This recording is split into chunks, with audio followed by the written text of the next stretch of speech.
શું થાય જો દુનિયાના સૌથી લોકપ્રિય આરોગ્યપ્રદ પીણામાંનું એક પીણું ખરેખર એટલું આરોગ્યપ્રદ ન હોય જેટલું આપણને માનવામાં આવ્યું છે? આજે હું આહાર સંબંધિત એવા એક વિશે વાત કરવા માંગુ છું જે ઘણીવાર ચર્ચામાં આવે છે અને જેના વિશે ઘણી ગેરમાહિતી ફેલાયેલી છે. આ સાંભળીને તમને આશ્ચર્ય થશે, પરંતુ ઓરેન્જ જ્યુસ અથવા સંતરાનો રસ કદાચ તમારા માટે એટલું ફાયદાકારક ન હોય જેટલું ઘણા લોકો માને છે. દાયકાઓથી આપણને માનવામાં આવ્યું છે કે દિવસની શરૂઆત કરવા માટે એક ગ્લાસ ઓરેન્જ જ્યુસ સૌથી આરોગ્યપ્રદ વિકલ્પોમાંથી એક છે. જાહેરાતો અને મીડિયાના પ્રભાવથી ઓરેન્જ જ્યુસની એક ખૂબ જ સકારાત્મક છબી તૈયાર થઈ છે. પરંતુ કુદરતી અને વ્યવહારિક વૈદિક દ્રષ્ટિકોણથી જોઈએ તો શરીર પર તેની અસરને વધુ ઊંડાણથી સમજવી જરૂરી છે. નારંગી અથવા ઓરેન્જીસ એક સિટ્રસ ફ્રૂટ છે અને સિટ્રસ ફળો સ્વાભાવિક રીતે અમ્લીય અથવા એસિડિક સ્વભાવ ધરાવે છે. ઓરેન્જ જ્યુસ અથવા સંતરાના રસનો સ્વાદ ખાટો મીઠો હોય છે અને તેમાં કુદરતી ફળોના એસિડ હોય છે. વૈદિક સિદ્ધાંતો અનુસાર આવા ગુણધર્મો ધરાવતા ખોરાક શરીરમાં પિત્ત એટલે કે અગ્નિ તત્વને વધારવાની પ્રવૃત્તિ ધરાવે છે. જ્યારે પિત્ત વધુ પ્રમાણમાં વધે છે ત્યારે પેટમાં એસિડિટીનો વધારો થઈ શકે છે અને શરીરમાં સોજા એટલે કે ઇન્ફ્લેમેશન સંબંધિત પ્રવૃત્તિઓને પણ વધારી શકે છે. હવે તેનો અર્થ એ નથી કે દરેક વ્યક્તિએ ઓરેન્જ જ્યુસને સંપૂર્ણપણે બંધ કરી દેવું જોઈએ.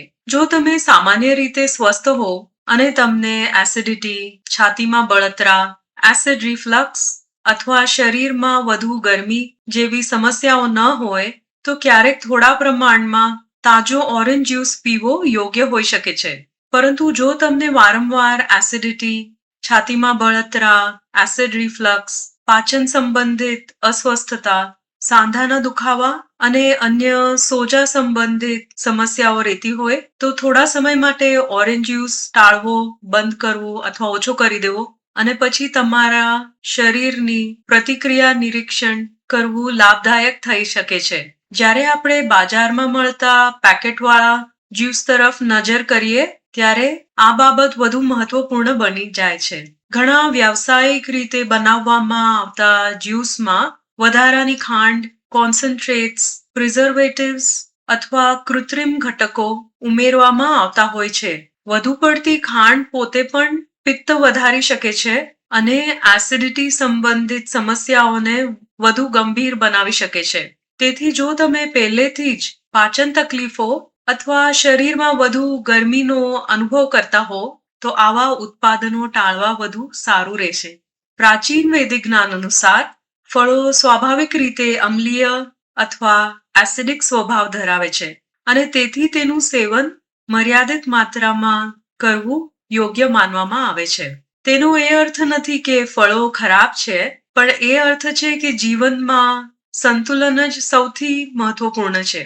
મને રસપ્રદ એ લાગે છે કે ઘણા લોકો ઓરેન્જ જ્યુસને મોટી માત્રામાં પીતા હોય છે કારણ કે તેઓ માને છે કે તેઓ સ્વાસ્થ્ય માટે સારો વિકલ્પ પસંદ કરી રહ્યા છે.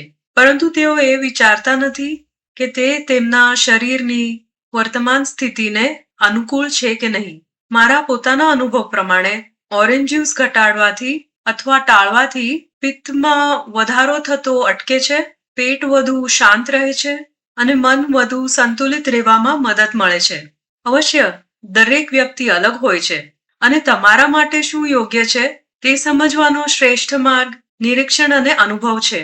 તેથી જો તમને નિયમિત રીતે એસિડિટી, છાતીમાં બળતરા, એસિડ રિફ્લક્સ અથવા સોજા કે ઇન્ફ્લેમેશન સંબંધિત સમસ્યાઓ રહેતી હોય તો થોડા અઠવાડિયાઓ માટે ઓરેન્જ જ્યુસ ટાળીને જુઓ અને તમારા અનુભવનું નિરીક્ષણ કરજો. ઘણીવાર નાના ફેરફારો પણ આશ્ચર્યજનક રીતે મોટા પરિણામો આપી શકે છે. જો તમે વધુ જાણવા માંગતા હો અને સેન્ટરિંગ ધ્યાન પદ્ધતિ શીખવા માંગતા હો તો અંકિતાના સેશન્સમાં જરૂર જોડાજો.